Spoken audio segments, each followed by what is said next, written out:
उन्होंने अभी तक इफेक्टिव मास के बारे में जो कुछ भी स्टडी किया है, उससे यह मालूम चला कि इफेक्टिव मास किसी इलेक्ट्रॉन का, जो कि एक क्रिस्टल लैटिस का पार्ट है, वह बैंड कर्वेचर के ऊपर डिपेंड करता है।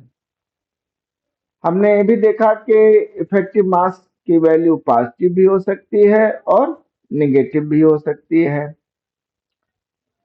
अब पॉजिटिव इफेक्टिव मास तो थोड़ा समझ में आता है, लेकिन नेगेटिव इफेक्टिव मास को हम कैसे समझें, इसका सिग्निफिकेंस क्या है, इसको थोड़ा सा हम लोग आज समझने की कोशिश करेंगे। इसको समझने के लिए किटल ने एक एक्सपेरिमेंट, वर्चुअल एक्सपेरिमेंट प्रपोज किया था। हम उसी के ही माध्यम से वैलेंस बैंड और कंडक्शन बैंड में जो इफेक्टिव मास की वैल्यू मिलती है, पॉजिटिव या नेगेटिव मिलती है, वो समझने की कोशिश करेंगे। इस एक्सपेरिमेंट में अगर हम ध्यान से देखें तो उन्होंने क्या किया था, एक यहाँ पर क्रिस्टल लिया है और ये क्रिस्टल के ऊपर इलेक्ट्रॉन डिफ्रैक्शन का एक एक्सपेरिमेंट किया, जिसके द्वारा उन्होंने यह समझने की कोशिश की कि इलेक्ट्रॉन का इफेक्टिव मास पॉजिटिव कब हो सकता है और नेगेटिव कब हो सकता है। अब मान लीजिए कि जो इंसिडेंट इलेक्ट्रॉन बीम है, उसका मोमेंटम या एनर्जी या तो बहुत कम है या बहुत ज्यादा है। किस चीज के लिए? डिफ्रैक्शन होने के लिए। क्रिस्टल क्या है? Crystal family of parallel planes है, ये आप सभी लोग जानते हैं। तो जब इलेक्ट्रॉन की बीम इसके ऊपर इंसिडेंट होगी, तो हम ये उम्मीद करते हैं कि इसके प्लेन से यह डिफ्रैक्ट हो जाएगी। ब्रैग रिफ्लेक्शन आप सभी लोग इससे परिचित हैं। लेकिन अगर इलेक्ट्रॉन बीम की एनर्जी बहुत कम है या बहुत ज्यादा है, तो हमें ब्रैग रिफ्लेक्शन नहीं मिलेगा। यह इंसिडेंट इलेक्ट्रॉन बीम क्रिस्टल से ही होके गुजरने लगेगी। तो अगर मान लीजिए ऐसी स्थिति उत्पन्न हो जाती है, तो हमको डिफ्रैक्शन कैसे मिल सकता है? किटल ने क्या प्रस्ताव दिया, उन्होंने ये कहा कि इस क्रिस्टल के ठीक पहले एक छोटा सा ग्रिड लगा देते हैं और ग्रिड के ऊपर हम एक पोटेंशियल देंगे, जिससे इंसिडेंट इलेक्ट्रॉन की एनर्जी अगर बहुत कम है डिफ्रैक्शन होने के लिए, तो हम उसको बढ़ा सकते हैं पॉजिटिव वोल्टेज लगा करके, और अगर बहुत ज्यादा है तो उसको हम नेगेटिव वोल्टेज लगा करके हम घटा सकते हैं। तो इसका मतलब हम लोग ग्रिड का इस्तेमाल करेंगे खाली उतना ही पॉजिटिव या नेगेटिव वोल्टेज लगाने के लिए, जिससे हमको डिफ्रैक्शन यहाँ पर दिख जाए। पहला केस लेते हैं। मान लीजिए कि जब इंसिडेंट इलेक्ट्रॉन बीम की एनर्जी बहुत कम है, उस अवस्था में हम थोड़ा सा पोटेंशियल ग्रिड के हेल्प से इंसिडेंट इलेक्ट्रॉन बीम को देते हैं और हमें क्या मिलता है? इलेक्ट्रॉन डिफ्रैक्शन हमको मिलने लगता है यहाँ पे। फिर अब इसकी थोड़ी एनालिसिस करते हैं। हमने तो थोड़ा सा ही वोल्टेज लगाया, हमने यहाँ पर बहुत कम वोल्टेज लगाया। इसका मतलब जो कुछ भी फोर्स है वो स्मॉल था, फोर्स इज स्मॉल। लेकिन उसकी वजह से क्या हुआ कि इलेक्ट्रॉन के दिशा में परिवर्तन हुआ, जो उसकी मूल दिशा थी, ओरिजिनल डायरेक्शन था, उससे वह परिवर्तित हुआ। और इसका मतलब है कि उसका एक्सीलरेशन बहुत ज्यादा है। एक्सीलरेशन बहुत ज्यादा कब होगा? हम सभी न्यूटन लॉ ऑफ मोशन जानते हैं, F equal to M A क्या हो जाएगा? F अपान एम स्टार यहाँ के लिए, क्योंकि m की जगह पर अब हम लोग इफेक्टिव मास का यूज कर रहे हैं। तो अगर F स्मॉल है, एक्सीलरेशन बहुत ज्यादा है, तो इसका मतलब हुआ कि एम स्टार बहुत कम हुआ। और साथ ही साथ एफ की वैल्यू पॉजिटिव है, क्योंकि हमने यहाँ से एक पोटेंशियल लगाया है ताकि इसकी एनर्जी बढ़ जाए डिफ्रैक्शन होने के लिए। इसका मतलब एफ छोटा है, एफ की वैल्यू कम है और ये पॉजिटिव है। एक्सेलरेशन बड़ा है लेकिन नेगेटिव है। इसका मतलब क्या हुआ कि जो इफेक्टिव मास होगा इलेक्ट्रॉन का वो कम होगा लेकिन नेगेटिव होगा इस केस में। यह अवस्था हमको मिलती है किसी भी बैंड के टॉप पोजीशन पे। So this condition is observed at the top of the band. दूसरी स्थिति क्या है कि जो इंसिडेंट इलेक्ट्रॉन बीम है उसकी एनर्जी बहुत ज्यादा है, फिर से डिफ्रैक्शन नहीं होगा और इलेक्ट्रॉन बीम बिना डिफ्रैक्ट हुए क्रिस्टल से गुजरने लगेगी। हमको क्या करना होगा, अगर हम डिफ्रैक्शन देखना चाहते हैं तो हमें थोड़ा सा फोर्स या आप कह दें कि नेगेटिव पोटेंशियल लगाना होगा, या हमको यहाँ पर डिसिलरेशन इफेक्ट प्रोड्यूस करना होगा, जिससे क्या होगा कि फिर से इलेक्ट्रॉन बीम यहाँ से इलेक्ट्रॉन डिफ्रैक्शन हो जाए क्रिस्टल से और आपको ब्रैग रिफ्लेक्शन यहाँ पर दिखने लगे। फिर से वही स्थिति आ गई, एफ हमारा स्मॉल है लेकिन इस कंडीशन में नेगेटिव है और एक्सेलरेशन हमारा ज्यादा है। इस अवस्था में क्या होगा, क्योंकि एक्सेलरेशन और फोर्स दोनों का डायरेक्शन एक ही है, इसलिए जो इफेक्टिव मास कम होगा लेकिन वह पॉजिटिव होगा। ये स्थिति हमको कहाँ मिलती है, ये बॉटम ऑफ अनफिल्ड बैंड। ऐसा बैंड, एनर्जी बैंड जो कि अनफिल्ड हो, जिसमें कोई स्टेट ऑक्यूपाइड नहीं हो, उसके बॉटम में इस तरह की स्थिति हमको मिलती है। तो मुझे उम्मीद है कि इस एग्जाम्पल से आप सब लोग यह समझ गए होंगे कि निगेटिव इफेक्टिव मास को हम कैसे देख सकते हैं। अगला चीज जो हम ये जानना चाहते हैं इफेक्टिव मास के बारे में,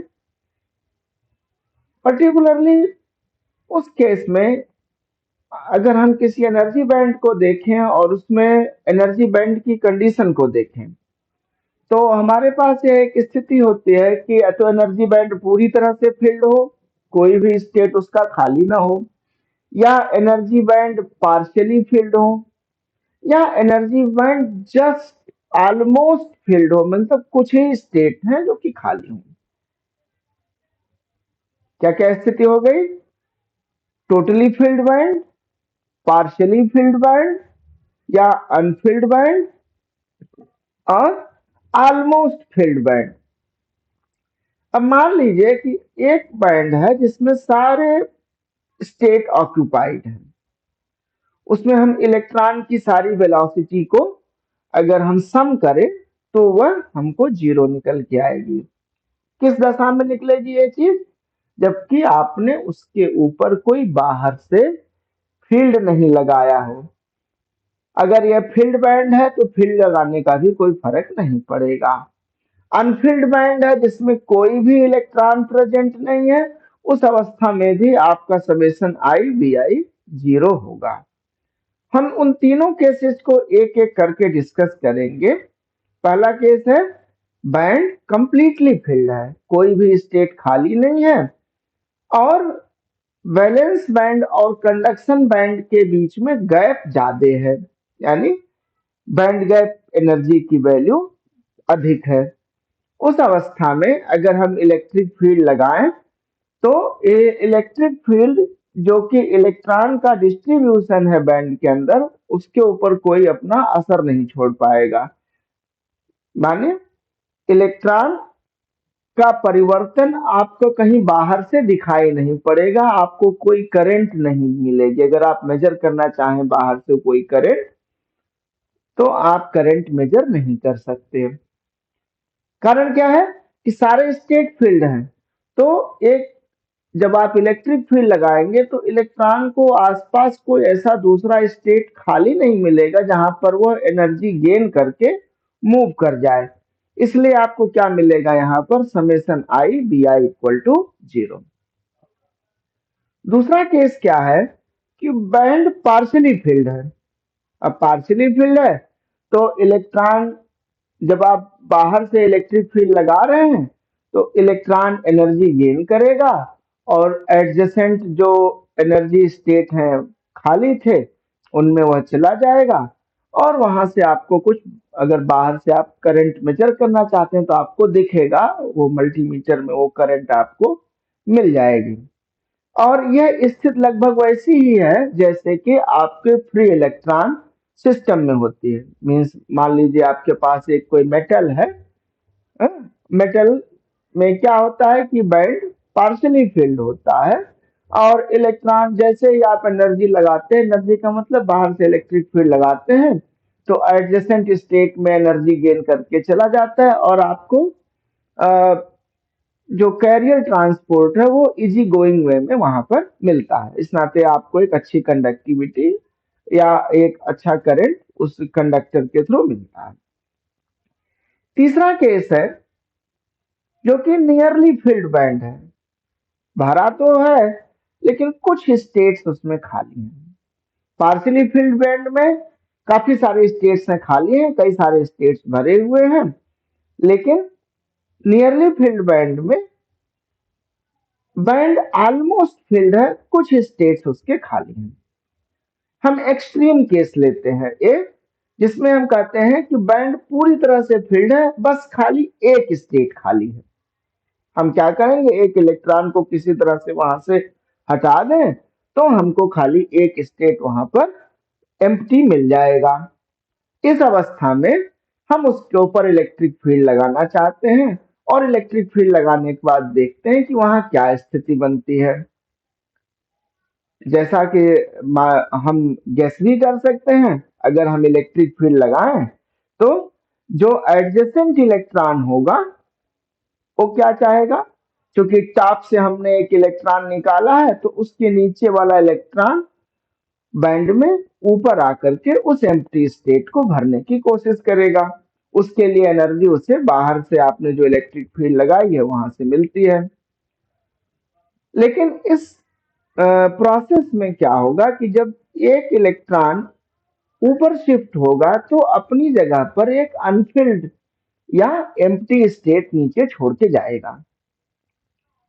अब दोनों चीजें हो रही है, मोमेंट इलेक्ट्रॉन का भी हो रहा है और वो एम्प्टी स्टेट का भी, अगर आप बाहर से देखें तो मोमेंट हो रहा है। ठीक है, change of the position of this empty level means आपने बाहर से फील्ड लगाई, पहले एक इलेक्ट्रॉन निकाल दिया, वहां टॉप से, बिल्कुल टॉप से एक इलेक्ट्रॉन निकाल दिया।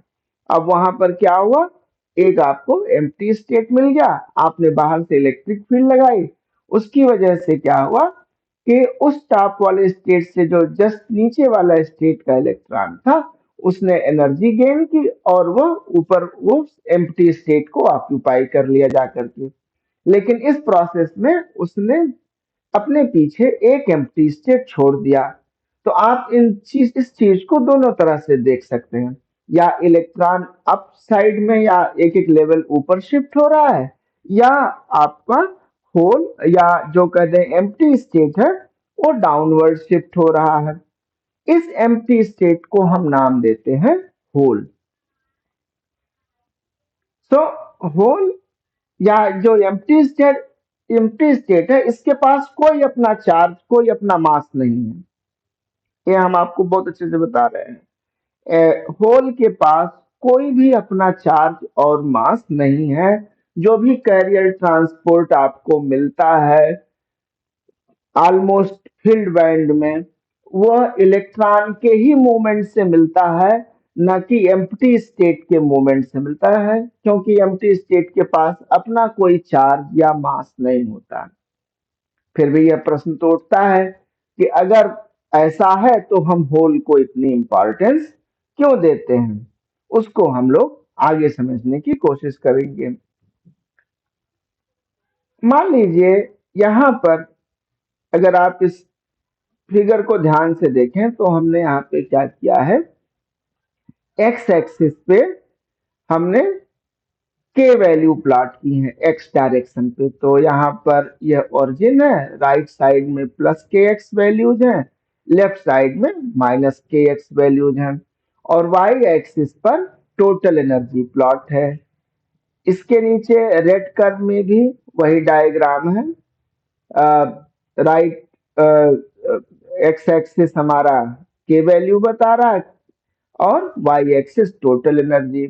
इसके नीचे हमने प्लॉट किया है ग्रुप वेलोसिटी या इलेक्ट्रॉन की वेलोसिटी। तो जहां पर प्लस के एक्स है उन वैल्यूज के लिए इलेक्ट्रॉन की वेलोसिटी पॉजिटिव है, जहां निगेटिव के एक्स है वहां इलेक्ट्रॉन की वेलोसिटी निगेटिव है। ये हम लोगों ने पिछले वीडियो लेक्चर में इसको देखा था कि के साथ वेलोसिटी का और इफेक्टिव मास का परिवर्तन कैसे होता है। इसी के द्वारा ये जो वेलोसिटी का जो चेंज है के रीजन में और जो इफेक्टिव मास का चेंज है डिफरेंट के वैल्यूज के लिए, उसी के द्वारा हम होल को समझने की कोशिश करेंगे। यहाँ पर मान लीजिए टॉप ऑफ द बैंड पे हमारे पास कोई एक एम्प्टी स्टेट है जिसको हमने होल का नाम दिया है। तो हम अज्यूम करते हैं single hole at top of the band. अब अगर हमने इलेक्ट्रिक फील्ड लगाया है मान लीजिए पॉजिटिव एक्स डायरेक्शन में,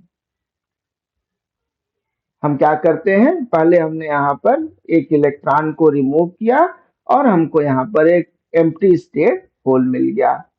टॉप ऑफ द बैंड में हम जानते हैं कि इलेक्ट्रॉन का इफेक्टिव मास नेगेटिव होगा और हमको यह भी मालूम है कि जो इलेक्ट्रॉन की वेलोसिटी है वह स्लोप ऑफ ई के कर्व के प्रोपोर्शनल होगी, यानी v is proportional to D by D K. तो v पॉजिटिव है पॉजिटिव के एक्स के लिए, नेगेटिव है नेगेटिव के एक्स के लिए। यहां पर इस स्थिति में देखें अगर हमने इलेक्ट्रिक फील्ड लगा दिया है पॉजिटिव एक्स डायरेक्शन में, हमको क्या समझ में आता है क्योंकि इलेक्ट्रॉन के ऊपर नेगेटिव चार्ज है, तो अगर हमने पॉजिटिव एक्स डायरेक्शन में इलेक्ट्रिक फील्ड लगाई है तो इलेक्ट्रॉन के ऊपर जो फोर्स लगेगा उसका परिमाण या मैग्नीट्यूड होगा माइनस ई इंटू ई। माइनस ई वो इलेक्ट्रॉन के चार्ज को प्रदर्शित करता है और यह कर्ल ई इलेक्ट्रिक फील्ड को बता रहा है जो कि आपने पॉजिटिव एक्स डायरेक्शन में लगाया है। इसका मतलब एक पॉजिटिव एक्स डायरेक्शन में लगाए हुए इलेक्ट्रिक फील्ड का जो असर होगा इलेक्ट्रॉन पे वो निगेटिव वेलोसिटी उसको देना चाहिए कन्वेंशन के हिसाब से। अब यह चीज हम इस तरह टॉप ऑफ द बैंड के लिए अगर ध्यान दें तो टॉप ऑफ द बैंड में इफेक्टिव मास इलेक्ट्रॉन का क्या है, निगेटिव है। इस जगह पर अगर हम एक्सिलरेशन निकालें तो एक्सिलरेशन क्या निकलेगा, एफ अपॉन एम स्टार, जो कि बराबर है minus E into E upon minus M star. और इसको हम ये भी लिख सकते हैं plus E E upon M star. अब ये थोड़ी सी इंटरेस्टिंग चीज है और इसी चीज को हम एनालाइज करेंगे। इलेक्ट्रॉन यहां पर निगेटिवली चार्ज है, उसकी वेलोसिटी पॉजिटिव, ये थोड़ा सा समझना पड़ेगा। यहां से अगर हम ध्यान दें कि इलेक्ट्रॉन को पॉजिटिव वेलोसिटी मिलती है फील्ड से, यहां देखिए ई के कर्व के हिसाब से आपका ये डैश लाइन है और यह प्लस पाई बाई ए है, बैंड एज है। इसके बीच में अगर हम वेलोसिटी देखें इलेक्ट्रॉन की वैल्यू क्या है, पॉजिटिव है और डीवी डीई बाई डी के क्या होगा, पॉजिटिव होगा। यानी इलेक्ट्रॉन की वेलोसिटी क्या होनी चाहिए, पॉजिटिव होना चाहिए। हम इलेक्ट्रॉन को मान लीजिए यहाँ पर पी पॉइंट पर यहाँ पर इलेक्ट्रॉन है। अब उसके ऊपर अगर एक पॉजिटिव वेलोसिटी मिलती है, इसका मतलब क्या है, इसका मतलब ये है कि इलेक्ट्रॉन एक लोअर के वैल्यू की तरफ मूव करेगा। क्यों, क्योंकि अगर आप यहां से देखें प्लस पाई बाई ए से अगर हम थोड़ा सा के को कम करें तो वेलोसिटी इंक्रीज हो रही है। इसका मतलब यह है कि अगर हम electric field positive x direction में लगाते हैं और हम इस अवस्था में इस जगह पर हैं जहां पर इलेक्ट्रॉन का इफेक्टिव मास नेगेटिव है और इलेक्ट्रॉन का के वैल्यू पॉजिटिव है, उस केस में इलेक्ट्रॉन लोअर के वैल्यू की तरफ मूव करेगा। क्यों? क्योंकि लो के वैल्यू की तरफ वेलोसिटी की वैल्यू ज्यादा हो रही है।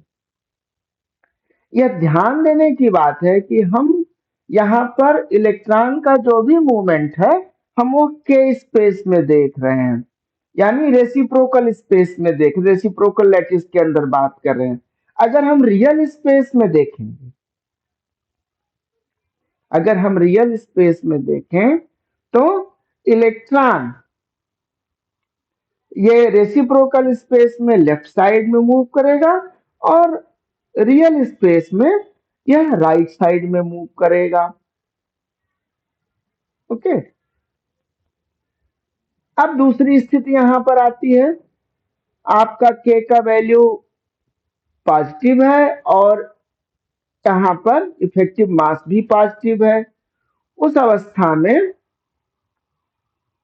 जितने भी इलेक्ट्रॉन हैं नेगेटिव एम स्टार के एंड जितने भी इलेक्ट्रॉन नेगेटिव इफेक्टिव मास और पॉजिटिव के एक्स के हैं वो सब लेफ्ट की तरफ मूव करेंगे, और जो भी इलेक्ट्रॉन पॉजिटिव इफेक्टिव मास है और पॉजिटिव के एक्स वैल्यू है वो भी लेफ्ट की तरफ मूव करेंगे। उसको भी थोड़ा समझने की कोशिश करते हैं, यानी इस रीजन में भी इलेक्ट्रॉन लेफ्ट की तरफ ही मूव करेगा। कैसे? जब इलेक्ट्रॉन का इफेक्टिव मास पॉजिटिव है और इलेक्ट्रिक फील्ड भी हमने लगाया है, वो क्या देगा? निगेटिव भी देगा। So positive velocities are reduced towards the left in the positive M star. हम इसी वेलोसिटी कर्व को देखेंगे। पॉजिटिव वेलोसिटी किधर रिड्यूस हो रही है? लोअर के वैल्यू की तरफ। यहाँ पर क्या हो रहा था? इस रीजन में वेलोसिटी हमारी इंक्रीज हो रही थी। वो इंक्रीज किधर हो रही थी? लोअर के वैल्यू की तरफ। उस समय क्या थी स्थिति? के वैल्यू पॉजिटिव थी, एम स्टार नेगेटिव था। अभी क्या है कि इलेक्ट्रिक फील्ड लगाया है, नेगेटिव वेलोसिटी मिल रही है क्योंकि आपका एम स्टार पॉजिटिव है। उस वजह से हमें क्या मिलेगा? इलेक्ट्रॉन और लोअर के वैल्यू की तरफ जाएगा, इलेक्ट्रॉन और लोअर के वैल्यू की तरफ जाएगा। तो इस अवस्था में हमें अगर कंक्लूड करें तो all the electrons with positive M star and positive K X move left. क्यों? क्योंकि positive velocity are reduced that is towards left in the positive M star zone. Positive M star zone ये है और यहाँ velocity इधर और reduce हो रही है। अब तीसरी स्थिति देखते हैं जहां पर के भी नेगेटिव है और इफेक्टिव मास की वैल्यू पॉजिटिव है। उस अवस्था में क्या होगा कि all the electrons with positive effective mass and negative के X again they will move to the left. Why? अगर हम यहां से वेलोसिटी निकालें, क्योंकि वेलोसिटी फर्दर नेगेटिव डायरेक्शन में इंक्रीज हो रही है और नेगेटिव डायरेक्शन में और कहाँ इंक्रीज होगी? और लोअर के वैल्यूज की। यानी ये जो इलेक्ट्रॉन होगा यहाँ पर शिफ्ट होगा अपसाइड में, इस बैंड में। इस वजह से हमको क्या मिलेगा कि यहाँ पर भी लोअर के वैल्यू की तरफ इलेक्ट्रॉन शिफ्ट होंगे। चौथी स्थिति क्या है? इलेक्ट्रॉन का के वैल्यू और इलेक्ट्रॉन के इफेक्टिव मास दोनों नेगेटिव हैं। इसकी स्थिति में क्या है कि वेलोसिटी हमारी क्या होगी? बढ़ेगी। इस स्थिति में वेलोसिटी बढ़ेगी, मीन्स ये पॉजिटिव की तरफ जाने की कोशिश करेगी। इसका मतलब वो इनिशियल जो नेगेटिव वेलोसिटी है उससे और डिक्रीज करना शुरू करेगी। इसका मतलब यह निकलता है ये फर्दर नेगेटिव के एक्स में और ऊपर की तरफ इलेक्ट्रॉन यहाँ शिफ्ट होना चाहेगा। यहाँ पर आप देख सकते हैं वेलोसिटी का वेरिएशन इस तरह से हो रहा है। वेलोसिटी इस रेंज में, इस रीजन में बढ़ने की या पॉजिटिव डायरेक्शन में जाने की कोशिश कर रही है। तो अगर हम इस सारी एनालिसिस को कंक्लूड करें तो इलेक्ट्रिक फील्ड लगाने की वजह से इलेक्ट्रॉन, जितने भी इलेक्ट्रॉन है, all electron move to the left, और जो एम्प्टी स्टेट है वो भी लेफ्ट साइड में मूव कर रहा है in the direction of higher positive velocity in the negative M star region. Negative M star region हमारा यहाँ पे है या यहाँ पे है, ठीक है। सो ओवरऑल अब हम समझना क्या चाह रहे हैं, पूरे बैंड के अंदर या तो हम एक एक इलेक्ट्रॉन के ऊपर हम नजर लगाएं और हर एक इलेक्ट्रॉन के मोशन को ट्रैक करने की कोशिश करें डिफरेंट जोन में, जैसे हमने के और एम स्टार की बेसिस पे डिसाइड किया है, या हम खाली होल का मोशन देखें और उसी को ट्रैक करें। ये हमारे लिए ज्यादा इजी है कि हम खाली होल के ही मोशन को ट्रैक करके इलेक्ट्रिक फील्ड के इफेक्ट को एक्सप्लेन कर सकते हैं। अब पूरे एनालिसिस से क्या निकल करके आता है कि इलेक्ट्रिक फील्ड का असर एक्चुअली हो तो रहा है इलेक्ट्रॉन पर, लेकिन वह एम्प्टी स्टेट का भी मूवमेंट दिख रहा है, और हम यह कहना चाह रहे हैं कि वह एम्प्टी स्टेट भी अगर एम्प्टी स्टेट के हम मोशन को समझ लें वो ज्यादा इजी है समझना, और उसी के थ्रू हम सारा इफेक्ट इलेक्ट्रिक फील्ड का हम एक्सप्लेन कर सकते हैं। इसका मतलब वो जो एम्प्टी स्टेट या होल है उसको हम एक पार्टिकल जैसा मान सकते हैं, और अगर एक चार्ज पार्टिकल जैसा हम माने, चूंकि इलेक्ट्रिक फील्ड में मूव कर रहा है तो चार्ज पार्टिकल जैसा बिहेव करेगा, तो उसका मास क्या होगा और उसका चार्ज क्या होगा ये हम जानना चाहते हैं। हम लोगों ने अभी तक क्या देखा कि जो इलेक्ट्रॉन और होल का मोशन है के स्पेस में आइडेंटिकल है। इसका मतलब है हमने ये जो फार्मूला लिखा A equal to F upon M star, it is minus E E upon minus M star और plus E E upon M star. दोनों स्थिति पॉसिबल हो सकती है इलेक्ट्रॉन के होल के चार्ज और मास के लिए। यह नेगेटिव चार्ज और नेगेटिव मास दोनों हो सकता है, या इसका पॉजिटिव चार्ज या और पॉजिटिव मास हो सकता है। तो होना क्या चाहिए वो हम थोड़ा समझने की कोशिश करेंगे। कंप्लीटली फील्ड बैंड में हमें मालूम है summation I B I equal to 0 for electron. एक जेथ इलेक्ट्रॉन को, ये एक इलेक्ट्रॉन को मान लीजिए प्लस के एक्स रीजन में, तो उसकी वेलोसिटी क्या होगी, पॉजिटिव होगी। यानी बाकी जितने इलेक्ट्रॉन हैं जेथ इलेक्ट्रॉन को छोड़ करके उन सबकी वेलोसिटी का अगर हम सम निकालें तो वह जीरो निगेटिव होगी, ताकि टोटल जो हो जाए टोटल वेलोसिटी जीरो हो, राइट। अब हम क्या करते हैं, एक जेथ इलेक्ट्रॉन को निकाल देते हैं। जैसे जेथ इलेक्ट्रॉन को निकालेंगे तो जितने भी रिमेनिंग इलेक्ट्रॉन हैं उनकी असेंबली की वेलोसिटी निगेटिव होगी जब हम एक पॉजिटिव इलेक्ट्रिक फील्ड लगाएंगे। एक्चुअली हम जानते हैं रियल स्पेस में अगर इलेक्ट्रॉन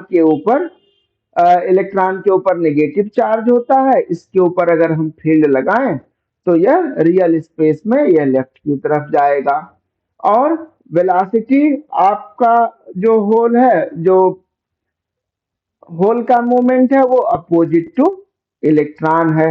इसका मतलब क्या है कि होल के ऊपर जो चार्ज होगा वो इलेक्ट्रॉन के अपोजिट होना चाहिए, और अगर होल के ऊपर चार्ज इलेक्ट्रॉन के अपोजिट है तो मास भी अपोजिट होना चाहिए। क्यों? क्योंकि तभी यह स्टेटमेंट करेक्ट होगा। यहाँ पर के स्पेस के अंदर दोनों का मोशन आइडेंटिकल है, ये हमको ध्यान में रखना है। इस वजह से जो होल का चार्ज और होल का मास दोनों पॉजिटिव होगा। हालांकि d2e/d_2 होल के लिए नेगेटिव है और एम स्टार हमारे इफेक्टिव मास इसका पॉजिटिव है। हम क्या करते हैं कि टॉप ऑफ द बैंड के लिए k इक्वल टू 0 यह मानते हैं। क्यों? क्योंकि मैक्सिमा मिनिमा से भी अगर आप ध्यान दें तो d2e/d के स्क्वायर, अगर मैक्सिमा की कंडीशन आप निकालते हैं तो वो नेगेटिव होना चाहिए। तो इस अवस्था में यहाँ पर अगर देखें तो k इक्वल टू 0, या टॉप ऑफ दिस बैंड को हम k इक्वल टू 0 लेते हैं फॉर होल। इलेक्ट्रॉन्स के लिए टॉप ऑफ द बैंड कहा जाएगा रिड्यूस्ड जोन रिप्रेजेंटेशन में, यह प्लस पाई बाई ए पर जाएगा या माइनस पाई बाई ए पर जाएगा। तो प्लस के एक्स वाले रीजन में यह प्लस पाई बाई ए पर जाएगा। इसका मतलब यह है कि अगर हम top of the balance band की बात करें तो के 0 है, और यहाँ पर काइनेटिक एनर्जी जो होल की है वो 0 है। ये यहाँ पर सिर्फ इसके पास पोटेंशियल एनर्जी है। इसी तरह से जो इलेक्ट्रॉन है वो bottom of the conduction band में, इनका d2e/d के स्क्वायर यह पॉजिटिव होगा, और इनके यहाँ पर इलेक्ट्रॉन्स की काइनेटिक एनर्जी 0 होगी, खाली इसके पास पोटेंशियल एनर्जी होगी। जैसे जैसे यह इलेक्ट्रॉन ऊपर बैंड में जाएगा इसकी टोटल एनर्जी में पोटेंशियल काइनेटिक एनर्जी का भी एडिशन होगा, काइनेटिक एनर्जी का भी कंट्रीब्यूशन आएगा। इसी तरह से होल अगर डाउनवर्ड जाता है वैलेंस बैंड में तो इसकी भी टोटल एनर्जी में काइनेटिक और पोटेंशियल एनर्जी दोनों होगी। Thank you.